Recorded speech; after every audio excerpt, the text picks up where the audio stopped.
Net, siamo qui con Giovanni De Filippis che risponde all'appello per il sociale. Sì, salve, ciao a tutti, ciao al grande direttore e ciao come fate a tutti i nostri telespettatori. Un appuntamento questo di Don Arturo D'Onofrio a cui non si può mancare. Assolutamente no, poi è anche un modo per ritrovare tantissimi amici, nonché l'organizzatore Angelo Iannelli e poi tutti coloro che fanno parte e prendono parte a questa iniziativa sociale veramente molto bella. Quanto è importante per un attore essere in un'occasione del genere?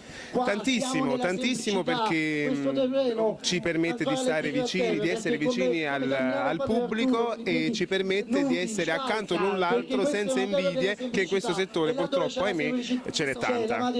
Niente, noi ti ringraziamo, un saluto a tutti i lettori di Street News e ci vediamo presto. Assolutamente, un bacio a tutti, ciao!